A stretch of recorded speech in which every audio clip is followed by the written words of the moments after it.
thesis. Practical Wisdom with Scott Allen.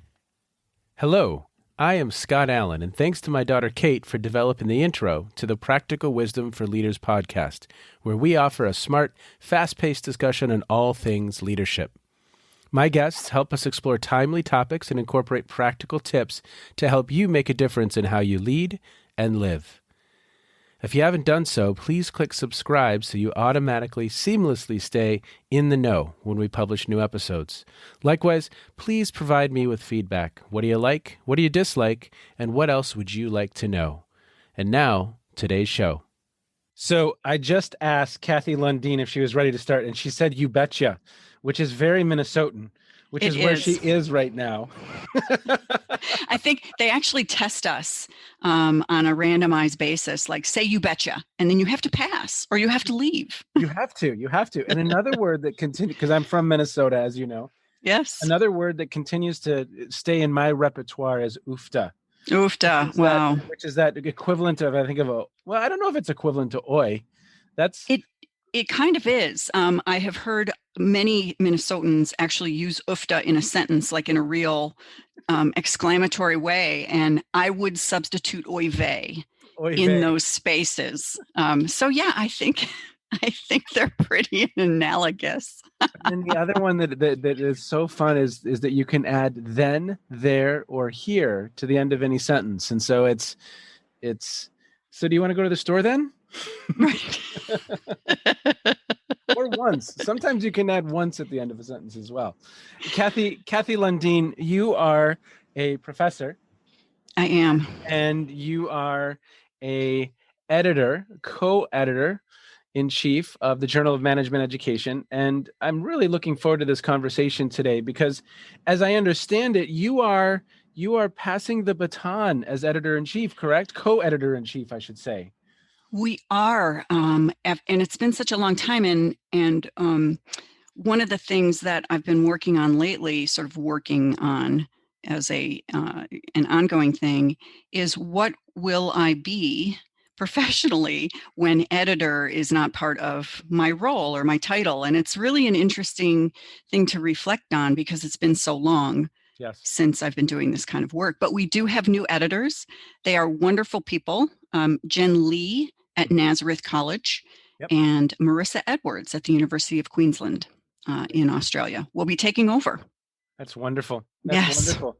Well, and when we were planning this episode, I really wanted to explore your wisdom of what you've observed, because you just said before we started, it's been about 20 years that you've been intimately involved as an associate editor, as an editor, co-editor in chief, correct? Yes. It's hard to even say that out loud and have it be true. But I started at the end of 2001, about end of 2001, beginning of 2002, as I wasn't even on my first job yet after doctoral studies, and had been involved with the OBTC, what used to be the OBTC. Now it's the conference that the MOBTS puts on. And Dale Fitzgibbons at Illinois State was the editor-in-chief and asked me to come aboard. So it seems like forever. And yet it also seems impossible that it was 20 years. Yeah. What do we need to be thinking about? What have you observed? What are some themes you've seen? I'd love to hear it because I know there are a number of listeners who are in this space and want to know what you see. Oh, that's a big question, Scott Allen. In thinking about what would be helpful for listeners to know and sort of what your goals are for the podcast, which I was listening to some of your episodes. This is awesome. I love this. I love your podcast. There are some things I think that I've seen change over the trajectory of 20-ish years. And I think probably one of the biggest things that I've come to realize is that the whole publishing enterprise is a conversation. Huh. Thinking about your scholarship, not in these sort of atomistic chunks, but as part of a larger conversation that both precedes what you're doing and will also generate more work and more conversation and more wisdom and more practical outcomes. And I think when I think about the most successful authors, meaning those who can move relatively seamlessly or relatively easily through the process from idea generation all the way through to published product, whatever that is, article, book, blog, even in some fields. I think that they understand that they're entering into a space where there are lots of people having a similar conversation. And so the analogy that I use when I'm doing a lot of outreach is merging into traffic. Okay. So, and I grew up in Chicago, as you know. And so when you're merging onto the Dan Ryan, there are lots of other people you have to take into account, right? Like nobody's blindly merging onto the Kennedy. And so all those other cars are people having not the same conversations, but similar conversations, And how does your work contribute to merging into that traffic of a conversation? And so I think it also helps take some of the pressure off in a lot of ways because there is this community within a topic. Yeah. And this is helpful, hopefully, for authors. You don't have to make the argument that you're the first one to ever do whatever it is you think you're doing, because I promise you're not. and you don't have to make that argument. Yeah. And so I've learned that. And I think that understanding that you're part of a whole, part of an active and engaged and vibrant conversation is something that I didn't think earlier. And I guess I've seen more of that because there's just more work out there. Yeah. And you're at the hub of these conversations. So that has to be a really, really interesting space from which to view the scholarship. You to stick with the traffic analogy, sometimes you're a little bit of a traffic we're the traffic cops. Yes, we are. And taking that gatekeeper role really seriously is something that we've normed, I think, all of us in the editorial space, certainly at JME, but also within the larger the Scholarship of Teaching and Learning, SOTL community. We take that really seriously because these are consequential decisions. We meaning those of us like Management Learning, AMLE, Decision Sciences, Journal of Innovative Education, JME, we're all in that sub 15% acceptance rate space. Yeah. And it matters when people get a publication or don't get a publication. And so I think that engaging with the ethical piece of that traffic cop role has been something that's been non-negotiable for us. And I think, by and large, I think authors respect decisions if they feel the process was fair. Yeah. And over 20 years, there have been a handful, of course, of authors who have pushed back, but fewer than you would think. And I think that's the win.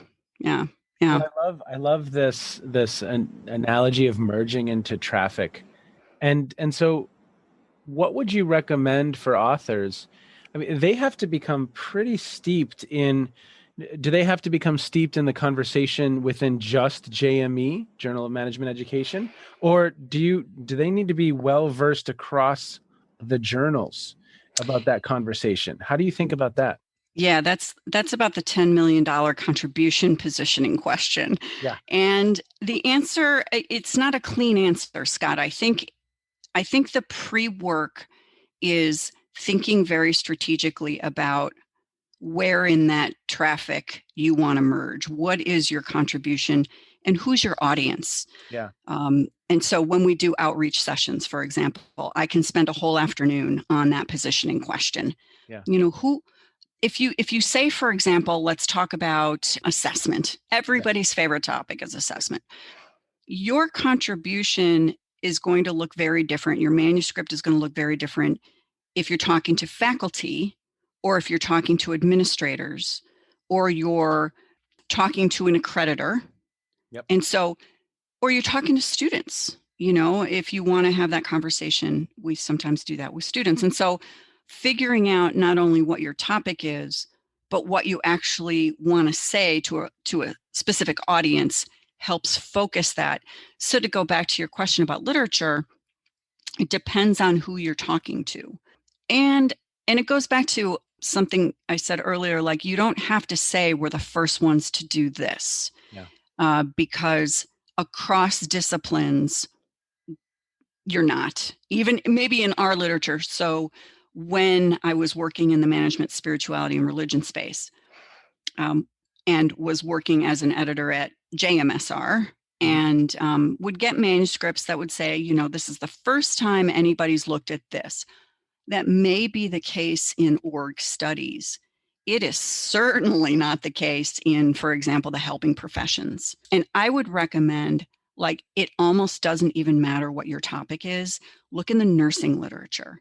The nurses they are absolutely on the front edge of like everything, education, organizational engagement, working in very fraught environments, client and patient engagement. They have done it. And I Curriculum find design, assessment, all of that, right? all of that, evidence-based work, all of it. The nursing literature is it's just one of my go-tos now. There's so, the research methods are so interesting. So finding those places in different disciplines that are having similar conversations can be some of the most interesting work I see. Yeah. So what else? What else have you observed? What other wisdom can you share with us? I love the merging into traffic. Right? Doesn't that make so much sense? Yes. Let's see if you can weave this next suggestion into that analogy. Oh, on the fly here, Kathy Lundeen. Well, let's see. Here's the other thing that I have learned is that submitting work to a journal or submitting work to any peer-reviewed outlet is an emotionally significant event for most people. Yes. It's right? their career. It's their for many, right? It is. I mean, it's the currency of our profession. Yep. Right. And it's also it also can be a conflation of the self. And so we're very careful, for example, to use language in our decision letters that talks about the manuscript or the research or the conclusions versus you. And so when I hear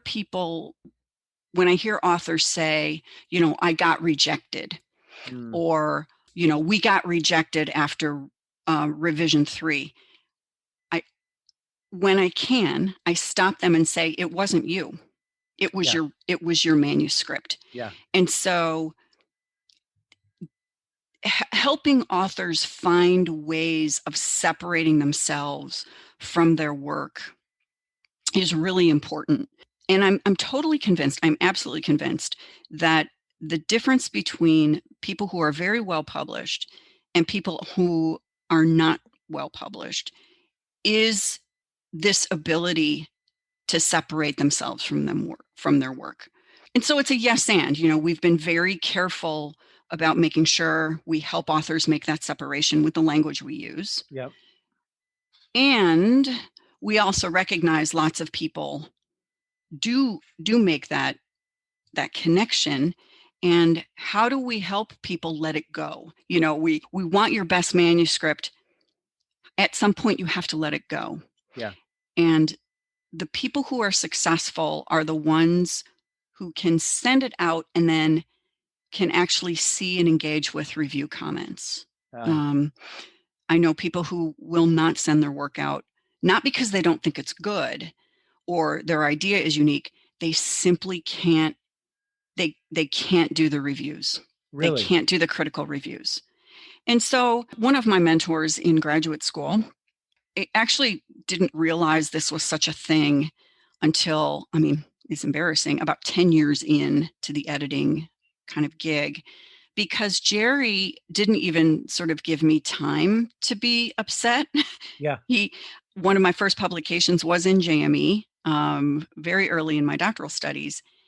And he made me do the response to reviewer letter, and he made me look at the reviews, and he made me organize them and figure out what we were going to do. Yeah. And I had never seen one of those documents before. I had no idea. So, and there was no time to be upset. Like he didn't even allow for the possibility of being upset. So you had said a couple moments ago that the most successful scholars in some ways don't take that feedback personally. They don't Yes. They don't get hung up on that. They literally kind of logically, I just said it, view it as the next step in the process. Yes. And they'll push back where they feel strongly, but then and ultimately the paper will likely be much better. But it is. Mm-hmm. Yeah. And they have the confidence that their work matters, and they also engage with that conversation. And so the conversation is not only among scholars and people doing that work, there's a conversation with editors and reviewers.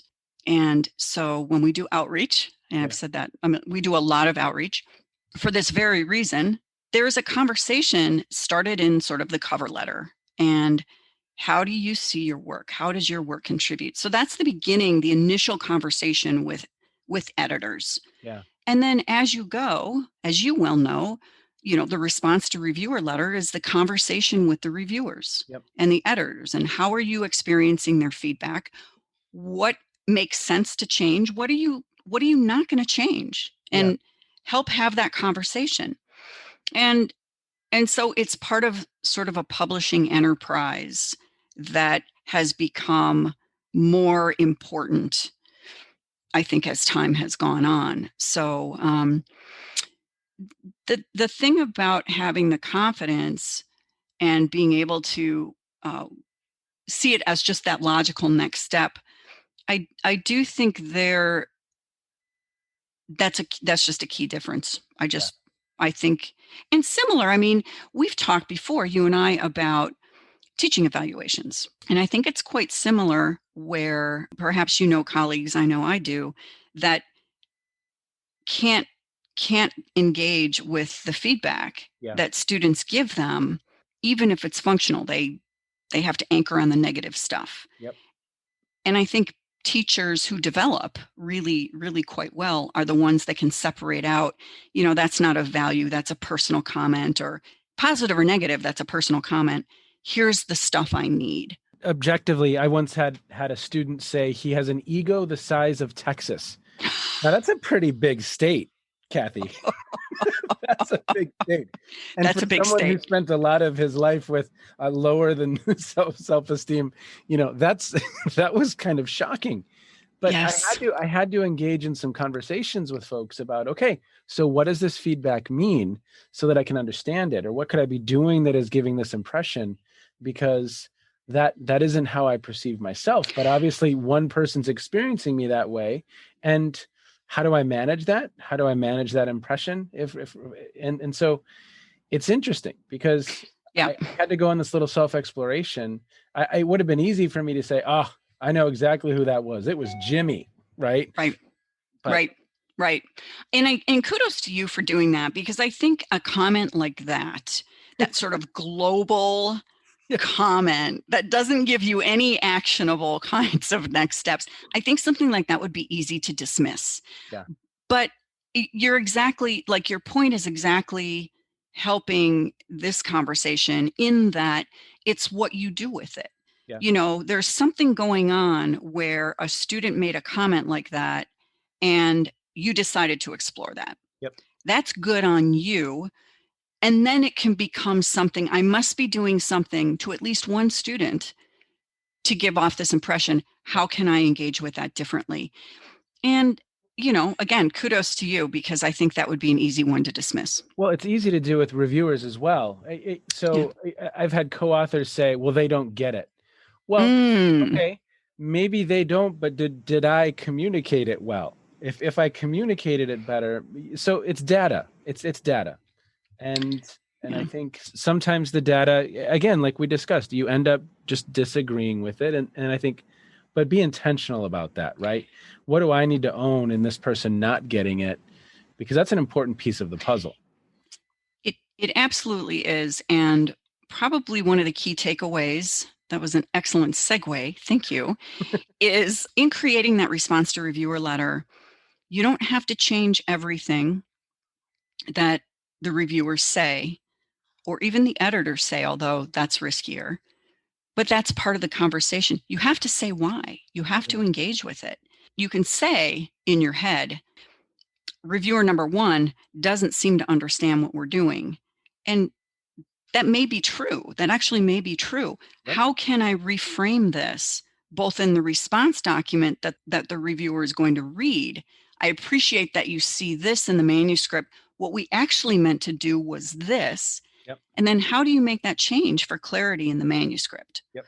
And so what we want to do, and I think this goes back to some of the changes that I've seen over the years, we want to give authors more agency. Authors are not simply at the mercy of reviewers and editors.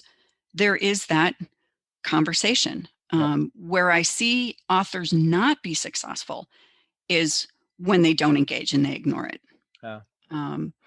And we are more than willing to have phone calls. I've had 100 phone calls with authors over the years that I don't really understand what the reviewer is saying, or I hear what you're saying, I just am not sure how to take that in the manuscript. And that's my happy place. Like with Jeannie Foray, who's my co-editor, and I, in our division of labor over the last 6-ish years, I get the majority of manuscripts because working with authors to kind of find that gem, that's my happy place. And so it's that conversation, taking over ownership over what they're saying. What are some opportunities that you see that maybe there's some gaps that could be filled? One of the things that I've seen in a sort of unfortunate way is that as an industry, as a profession, we seem to be getting more isolated. And I think there are a lot of reasons for that. And I'm a Gen X person. We wrote the book on free agency. We have seen organizations do terrible things to people, and we have no intention of being part of that. So I get the free agent thing, and I think it's morphing into isolation because our business model in higher education has to change. And so I think, for example, that the dramatic decline of tenured positions, tenured track positions, and those are being replaced by long-term contracts or, adjuncts or whatever. I think that has contributed hugely to the idea that even within institutions, there's less community. There are fewer people that are long-term engaged in the institution. There was that sort of informal mentoring role, as a senior academic. And so many of our younger colleagues, our newer colleagues, have to go it on their own. Yeah. And the infrastructure, even though it was informal and historical, it was still an infrastructure. And they don't have that. And so they're trying to triage their need for community and their need for mentoring and their need for support external to the institution. Yeah. And so people like us as editors, we're sort of taking up that role. And people like you with podcasts like this, and people in professional organizations are taking up that role. So I worry for our younger colleagues. It's a very different profession than the one that I came into. Yeah. And I'm not hearkening back to the salad days of the academy. I think, when I go to the Academy of Management meeting and I'm a member of Gender and Diversity in Organizations, GDO, it makes my heart sing when I go to anything that GDO puts on, because the sheer diversity of people in the academy versus what it was like 20 years ago, honestly. And so I see these enormous steps forward in terms of who we're allowing in to the academy. And I mean that in a very deliberate way. And at the same time, the breakdown of these communitarian types of infrastructures worries me. along with that, it's worrisome from an editorial perspective because so many more faculty in so many more institutions around the world are being forced to publish. Yeah. And so even if you're at a teaching-oriented institution whose mission is teaching-oriented, you have to publish. And so I could show you some of these emails, Scott. They're heartbreaking. Yeah. When I have to reject somebody's paper. It has nothing to do with what we publish, or they submit their entire dissertation, like 80 or 90,000 word dissertations. They'll Oh, upload wow. the whole thing. And I have to reject that. And then I get emails from the authors like, I have to publish and I don't know what to do. Yeah. And it's heartbreaking. Yeah. And so I think we have a mandate in our gatekeeper, in our editorial roles, to help people learn how to do this. Like basic, how do you build an intellectual infrastructure? How do you start a research project? How do you publish from a dissertation or a large thesis? They're getting no help. They're getting the pressure, but they're Yes. getting no help. There's some proxy for institutional community building that has to happen. I sat at dinner. This is at one of our conferences for Management and Organizational Behavior Teaching Society a couple of years ago, and I sat next to a gentleman from an R1 institution, and the pressure he had, and I think it might have been like an 8-year clock or something of that. For listeners means that you are not tenured for 8 years, and the requirements to publish in these 6 journals, right, very narrow, intense, mm-hmm. and it was just, it was a different job than what I have, right? Yes, and I think you've been intentional about having that different job. Yes. The places we choose to work in allow for a little bit more intentionality about the mix of activities and the choices that you have. Yes. But what I'm seeing is that it's not R1 institutions where one might expect that, or one should expect that. You're seeing it in other institutions now as well. Oh, yeah. These are, again, traditional, like liberal arts institutions, traditionally teaching-oriented, very small institutions that had not had anybody publish. They'd never been accredited. And now administrators are trying to ramp that up. Yep. And because publications are the currency of our field, they see that as a way of gaining legitimacy. And so there is this enormous pressure on people who have never published. And yeah. You had mentioned, and I'm not going to get the phrasing correct, and it could be me just projecting my own bias. Well, you're the king. You're the podcast king. You get to do what you want, Scott. So I often wonder if I had Tricia Griffith, the CEO of Progressive, in class the other night, and I often wonder if we were to share with her the latest copy of the Journal of Management, would she, as a practitioner, find value in that work? That's a struggle sometimes. To go back to the nursing literature, they're close to the work. Yes. Right? Yes. They're so very, very, these scholars are literally in these institutions doing the work much of the time. Same thing with medical in the medical education space and all of that research. So how do we address some of that, where we have some of our scholarship, to your point, and I might be saying isolated in a different way than you meant, but I also believe at times that we are becoming less and less relevant to the average in a McKinsey or a Deloitte or some of these other institutions. In some ways, I had a gentleman from McKinsey speak, the head of global innovation, and they are now partnering with colleges of business and accountancy programs and offering education. So that's interesting. That's an interesting development, right? Oh, yes.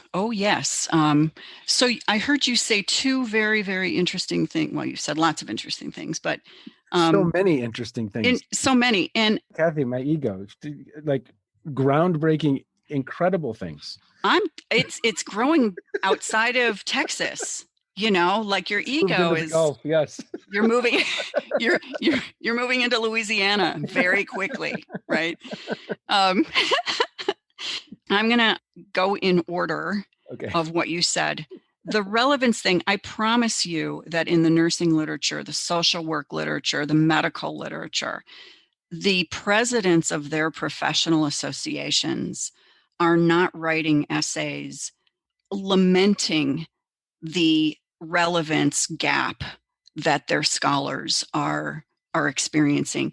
And yet the presidents of the Academy of Management, if you look back at their essays that they get to write every year, that's the theme, is how do we connect to industry? How do we, I think it was actually the theme, if not last year, which was a blur, the year before, there's this practitioner research gap that has only gotten bigger. Yeah. And there's this hand wringing in those major journals like the Journal of Management. They're inexplicable to people in the field. They're inexplicable to people in our industry sometimes. And I think that's because they are methodological expositions without, frankly, anything interesting to say, because that's what we reward. And, you know, the reason why Kerr's article on the folly from AMJ in 1979 is the most cited one is because it's true every single day. And so when you have people rewarded, continuing to be rewarded for that kind of esoteric research that has no relevance because that's not part of the criteria, that will continue. To me, it seems like an easy fix. You know, if you were to require a commentary, for example, from McKinsey Global Innovation or the head of Progressive Insurance, like if you were required to include sort of a relevance check mark from somebody in the field, all of that research would go away.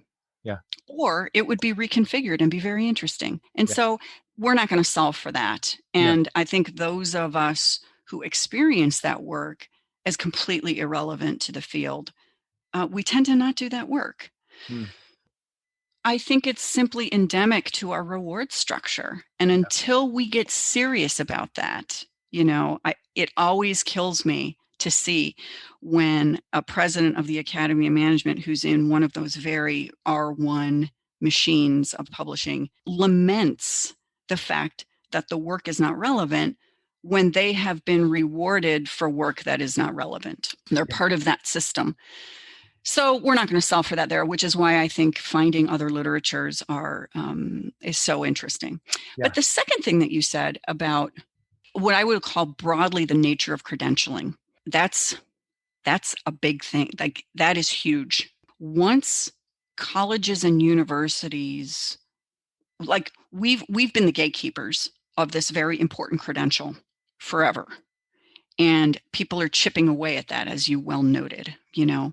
And once organizations that hire people are willing to accept like MOOC certificates or certificates from all these MicroMasters programs that are popping up, or training modules. I had an employer the other day say, I would rather hire, this was someone who's hiring for a marketing role.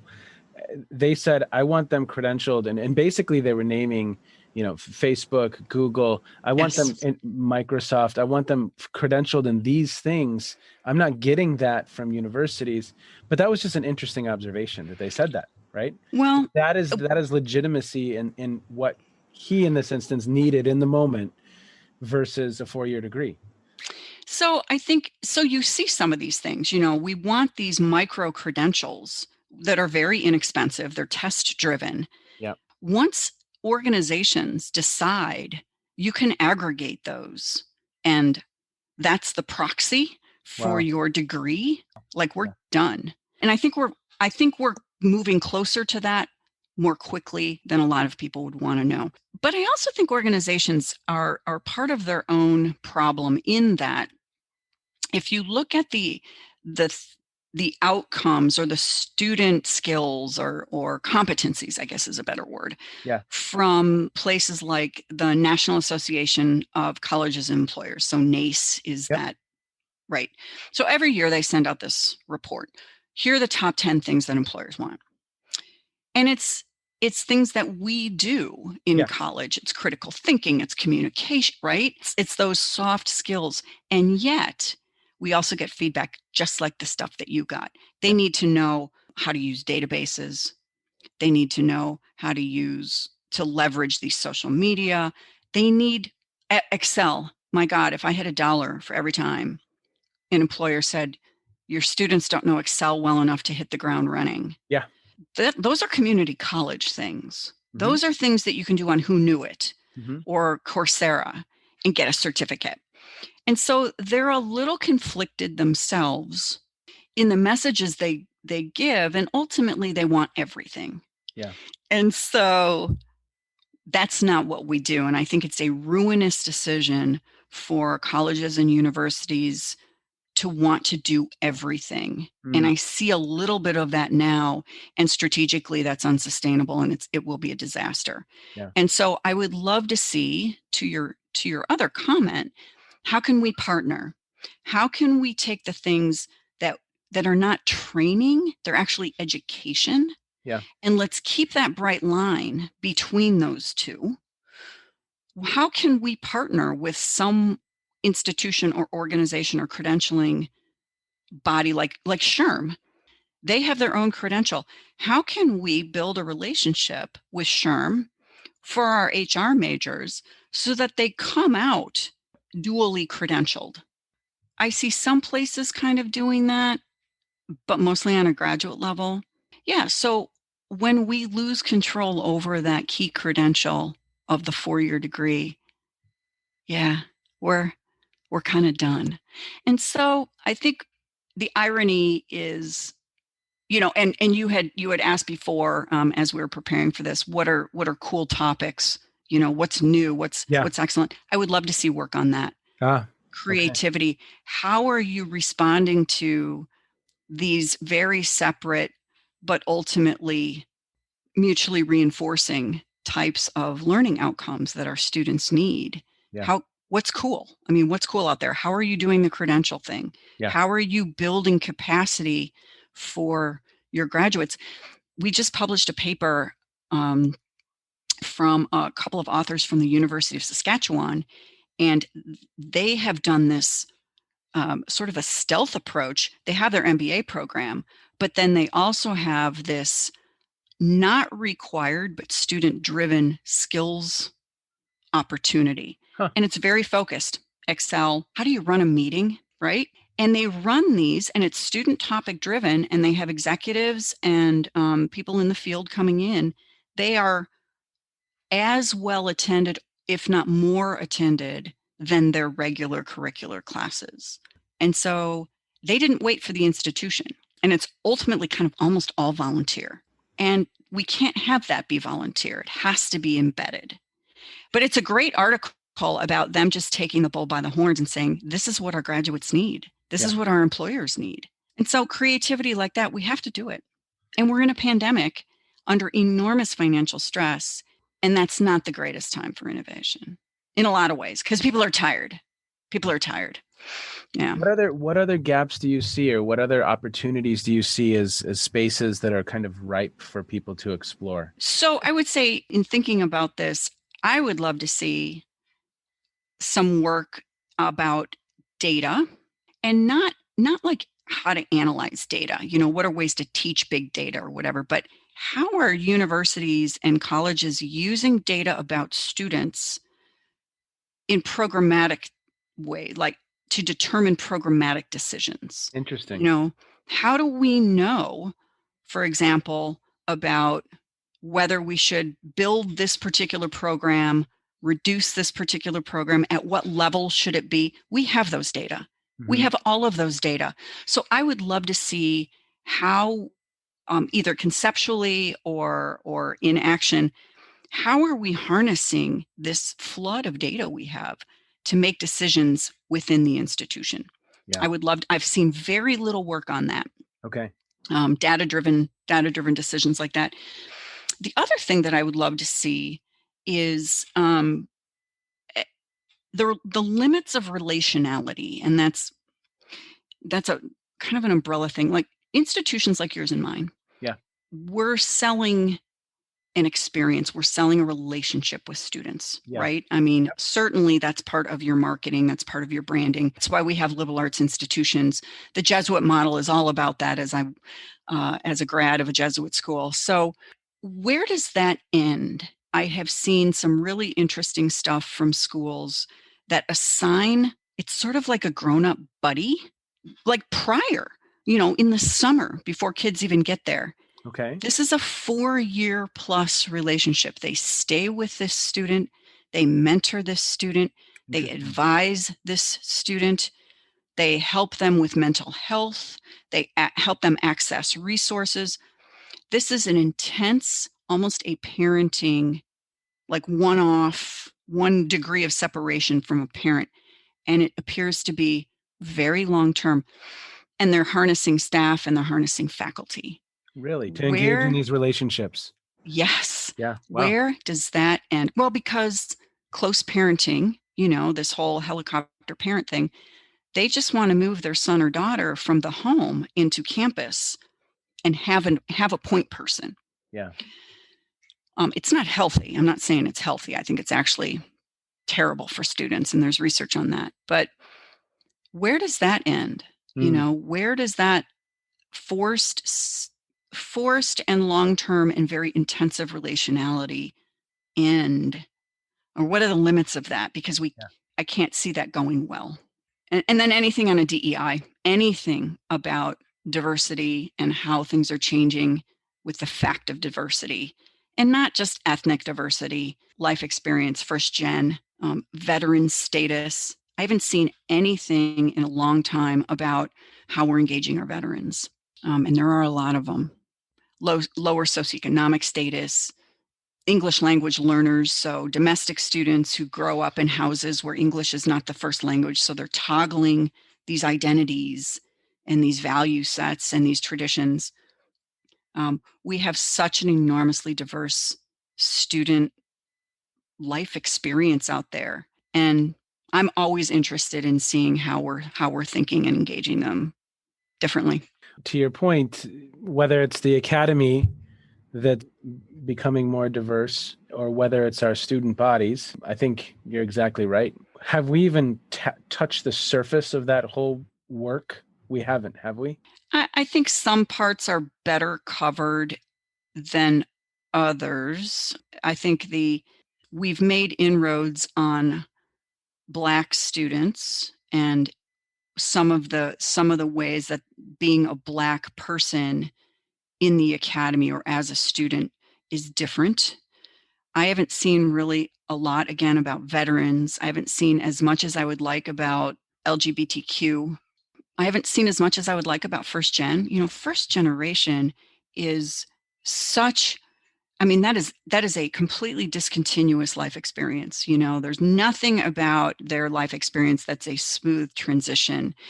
And I was just I'm done with fabulous book called Moving Up Without Losing Your Way by Jennifer Morton. And she is a first generation, she's Peruvian by birth.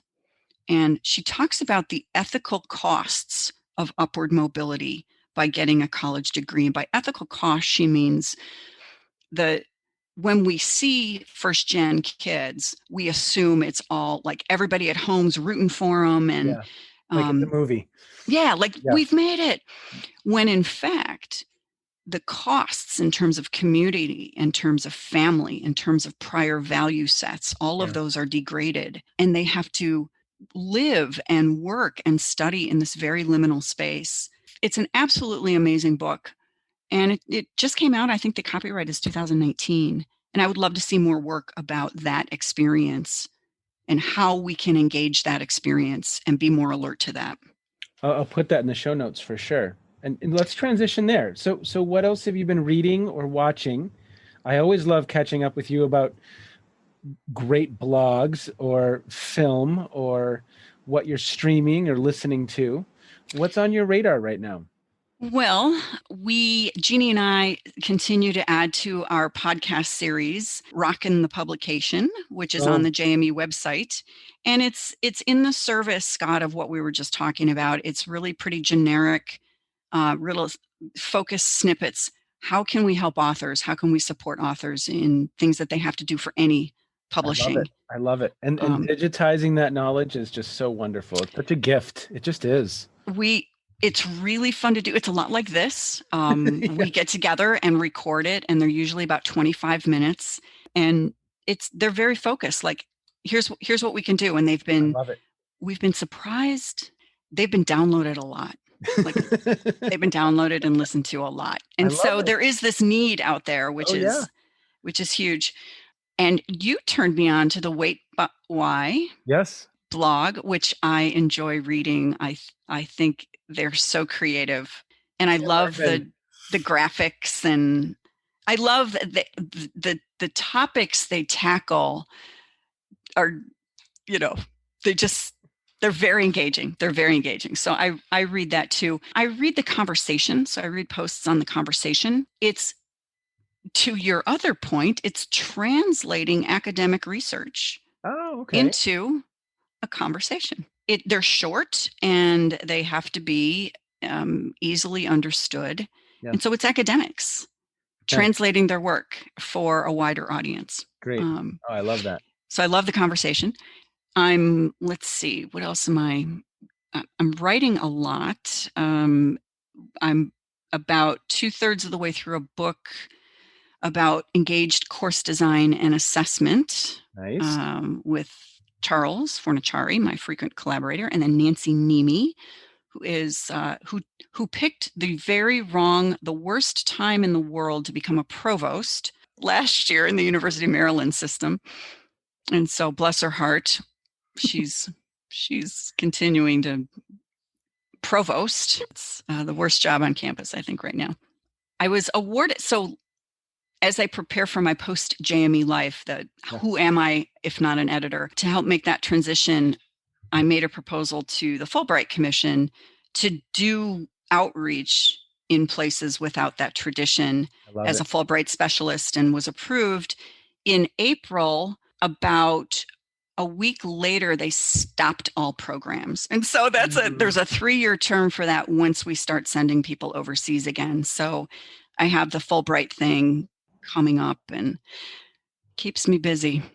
Busy. The knowledge that you and Jeannie, and of course other editors have, I think it was so, what you were describing is what I experienced. I, at times over the course of my academic career, have felt mentor-less, rudder-less, and how to navigate that world.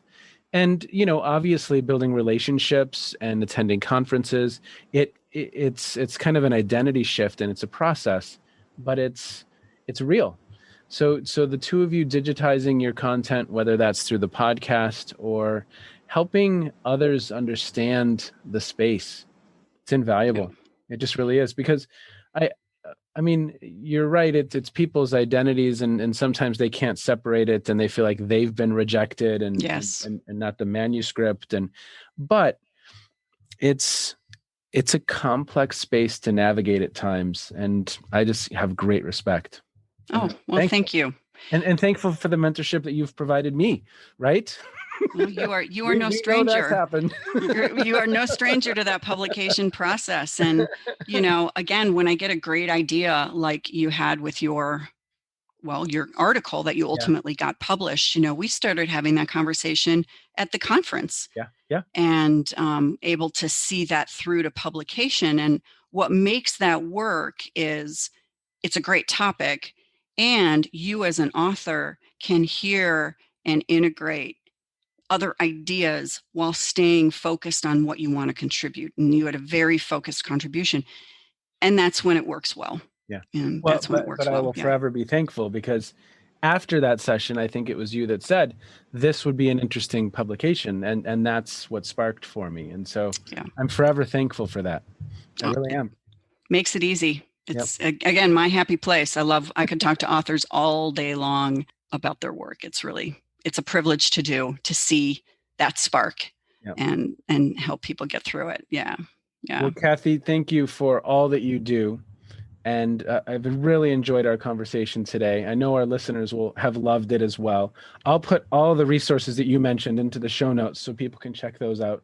And be well. Be well. You. Take care. You as well. It's high velocity out there, and we're not going to turn the corner very soon. So stay well, and thank you. When I saw your name in my inbox, it's delightful. It's really fun. So thank you. Okay. Be well. Bye-bye. Thanks. You too. A lot of wisdom was shared in that episode with Dr. Kathy Lund. There's just so much wisdom there, and there's going to be some things that stick with me for years to come, because like many of you listening, I publish as well. So this whole concept of merging into traffic, I just loved that. I mean, I had to name the episode that because it's just brilliant. And it's true. You're kind of entering into this space, and do you have an awareness of that space? And I just love that analogy of merging into traffic. And then another major piece of this is, are you open to feedback? And are you engaging in this work as a partner and open to that feedback and working with she said that it was having a conversation with reviewers. And of course, she highlighted some just wonderful opportunities for scholars to think about as they look to the future. What excites her as ripe areas for exploration in research. Everybody, have a wonderful day. Take care. Be well. And as always, thanks for tuning in. You have been listening to the Practical Wisdom for Leaders podcast. If you liked what you heard, please share it with others and let them know what we're up to. And one last quick reminder to click subscribe so you know when we publish new episodes. And of course, we'd love to hear your feedback. You can stay in touch with me by visiting www.scottjallen.net or any number of social media platforms. Be well, be safe, and make a difference wherever you are on this beautiful planet. And now, here's Kate's twin sister, Emily, with the outro.